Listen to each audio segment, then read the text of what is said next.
All right, folks, what is going on? This is episode 684 of the First and Frame Rate Show. I am VF Baller. Over here, we talk about Georgia Southern Atlanta Falcons football. Looking at the lighting, I'm going to have to invest in some a better camera up here. No, up here, because I look really dim over there, but I look very bright. I don't know if it's the lighting or whatever. Maybe I'll get a new bright light up here. So you guys that are watching on YouTube, I've been having an issue with this forever, or Rumble, but I'm going to work on it. I'm just going to work on it. So bear with me. But other than that, over here we talk about Georgia Southern Atlanta Falcons football. And today we're going to talk some Georgia Southern. We're going to talk about Georgia Southern's quarterback, Davis Brin. Davis Brin is having a great season overall. I mean, outside of the one game that we had at Wisconsin, I mean, this guy has been absolutely phenomenal. We're going to talk about what he can possibly do against James Madison and why I think that's going to be a high possibility. So we're going to get into all that, give you my thoughts and opinions, and we're just going to go from there. So if this is your first time here, welcome. I could be found on YouTube and Rumble. I'm also on Anchor, Spotify, Apple, and Google Podcasts. I really appreciate you guys. Don't forget to hit the like button as you start to listen to the show. Also, subscribe if you haven't already. I could be found on X or Twitter at VF Baller, and the website is firstandframerate.com. You can go over there. Find your way through if you want to subscribe to the podcast avenues, or if you want to help build the website or the podcast by donating to the show. All right, let's just go ahead and get into this. Davis Brin so far has thrown for over 1,600 yards in 5 games. And also, he had 12 touchdowns and 7 interceptions. And the 7 interceptions, 5 of those was in one game. Now, I don't expect that to happen ever again this season, but it happens. Nevertheless, he has been on fire overall this entire season. I think he's like one of the top passers in the nation. I think he's the top passer in the Sun Belt. Probably the stats are skewed a little bit because other teams have played already, but I think Davis Brin easily can have a huge game against JMU. And the reasoning behind this, James Madison gives up over 300 yards passing per game. I don't know what's going on with this. I talked about this in the last episode. I don't know what it is about this rushing attack. They only give up 38 a game. That is insane based on what I see on ESPN.com. But they give up 311 yards.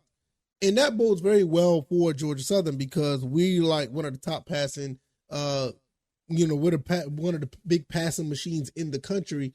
And with what we seen what happened last year, I mean, Calvin Treese threw for 578 yards, guys. I mean, he was almost at 600 yards, albeit he threw for 64 attempts, which I don't think we're going to throw that many times, but you never know. I mean, I think the last time or one time before, Davis Brin threw for he had 50 attempts, so I would not be surprised. But nevertheless, he threw for 578. Now, I'm looking at the stat sheet from last year. Now, something may be up to this. Something may be up with this because we only ran for 12 yards in that game. So this 38.6 that JMU was giving up might be accurate. So, they just picked up from what they did last year. So I guess it forces teams to throw more. So with that 311, that's still a lot because even if you're giving up 38 a game, you would want that to be down to the 250 or below. So at 311, the secondary may be a little bit suspect. And with that being said, we may be able to get a lot on this team. With the passing attack we have, it is very, very potent. There's already rumblings. I haven't heard anything, but I would like to see, all of our receivers going ready to go. Guys going in and out, rotating, getting catches, changing things up, and absolutely dominating. I want to see 11, 12, 13 guys touch the ball in this game. It's probably one of our best ways to win this game because James Madison is looking really, really good, albeit that, the last 5 games they had, which is the reason why they're 5-0, they've had some pretty tough opponents. They were pretty close games, but they managed to, get it out, get a W. Especially, against the likes of a South Alabama, or if you look at the Utah State game, or you turn around and you see the Virginia game, even all that, I don't think none of these teams have the potent offense that we have. And I think that is one of the reasons, especially when you see what happened last year, I think it's going to be a repeat of this year. Now, does that mean that we'll win the game? I'm not 100% sure because I haven't really watched James Madison that much. I watched a little bit of them. I don't know how potent their offense is. I don't see anything that stands out or sticks out. But I know one thing for certain. Our defense is much better than last time. Last year, we gave up 38 points to this team. I think our defense is much better than what we saw last year. So when you look at, our defense and the fact that we're only, giving up around 200 yards, 220 yards passing, we're giving up another 140 yards in the game on the ground. It kind of lines up with James Madison, what they actually do on the field. Maybe we'll be able to slow something down, whether it be the running or the passing. I would like for us to slow down the run game and force them to pass so we can get some pass rush on their quarterback. And their quarterback, McLeod, he looks pretty good this year too. 80 for 124, 1173, 11 touchdowns, and 3 interceptions. I'm not saying that he's going to be, the guy, because we did give up big plays. You saw what we did against Coastal Carolina.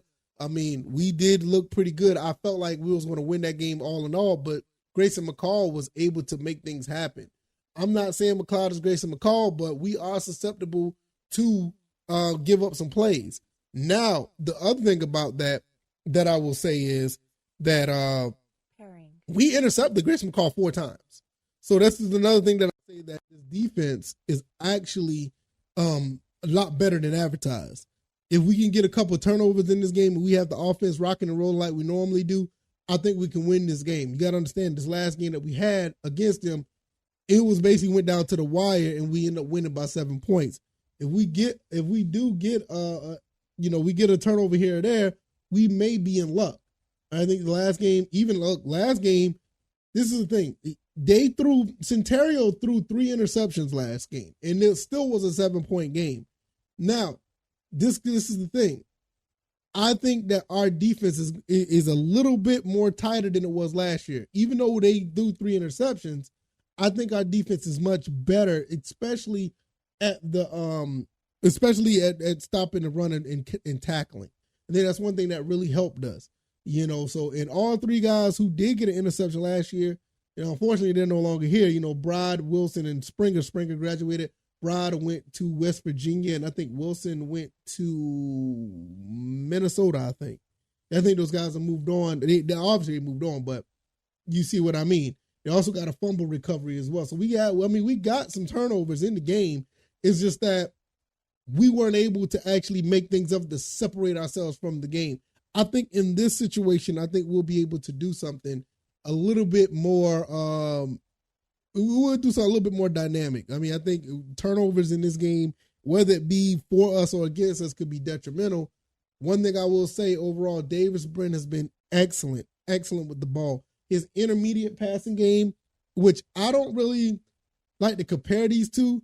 I think Kyle Vantrease has a better deep ball. He throws the ball down the field better. But those intermediate passes, Davis Brin has been absolutely phenomenal. Even the times that he was intercepted, the ball was either tipped or the ball bounced off of, I think the one interception bounced off of Durham Burgess. And those intermediate passes, he's been lights out phenomenal. And I think that's going to be the catalyst of this game. He's going to be able to make things happen and move the ball that way. And it's going to cause some problems from JMU. Now, I know JMU is going to have the home field advantage. And I'm not saying that they're going to be able to, they're not going to be able to do anything against us.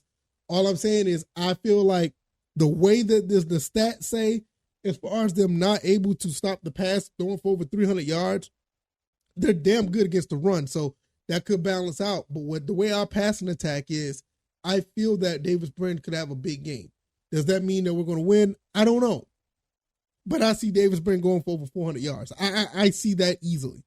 If it equates to a win, the only way it would equate to a win, our defense is going to have a stop, which that's something that we'll talk about at another time because of the fact that, I don't want to go too far on this episode. But you saw in this game against JMU last year, which really all 3 guys who had over 100 yards, well, I ain't going to say all 3, Two of the guys that had over 100 yards are no longer here. Amari Jones, Jeremy Singleton, they moved on. But you still have Caleb Hood. You still have Durham Burge, who had 84 yards. Jalen White, even though he didn't run the ball very well, he had 6 catches for 64 and a touchdown. Marcus Sanders played in that game as well. So we have more weapons now. You know, we have Anthony Quealy. We still have Jalen Barton. We have Keaton Upshaw. We got some guys. We got Lester tight end. We got some guys who can actually, you know, compensate for what we lost with Jones and Singleton. You know, and Caleb Hood is still here too. So it's going to be really interesting. But I think that Davis Brin is going to have a phenomenal game. Does that equate to a W? I don't know. But if you're looking at anything with this game, I think it's almost guaranteed, barring injury or something just going way haywire. I think that Davis Brin easily gets, at the minimum, 350 yards. But I think, personally, I think he's going to go for 400. So that's how I look at it. I think Brin's going to have a big game. The defense steps up. We walk away from James Madison with another victory. We have 2 under our belt in 2 seasons, upsetting the James Madison Dukes, killing that undefeated season last year. Hopefully we can do it again this year, so we'll see. If you like this commentary, hit the like button, share this podcast, subscribe to the channel if you haven't already. Let me know what you guys think. Am I tripping? I don't know what I'm talking about. Davis Brin, top passer in the Sun Belt, or one of the top passers in the Sun Belt. Definitely top 5 in college. Could he go into James Madison, who's giving up 300 yards passing, and go for 300 plus? Can he go for 400 plus? Kyle Van Treese threw for 578 last year. So can he get anywhere close to that? I mean, that was a crazy game that Kyle Van Treese had. I don't know if he's going to get to 500, but I think he can get to 400, maybe 350. Pretty much, it's pretty simple. I think he could. I mean, it's not easy to do it, but I'm just looking at the numbers, and it looks like it's definitely in his favor. I can be found on YouTube and Rumble, also Anchor, Spotify, Apple, Google Podcasts. Let me know what you guys think. I'm also on Twitter or X at VFBaller, and the website is firstandfriendrace.com. I'm going to get up out of here. You guys enjoy the rest of your evening. I really appreciate you guys, and I will see you on Friday. You know that, it's Friday, everybody. Everybody rejoice. Friday. All right, y'all. I'm going to get up out of here. Y'all take it easy, and y'all be blessed. Peace.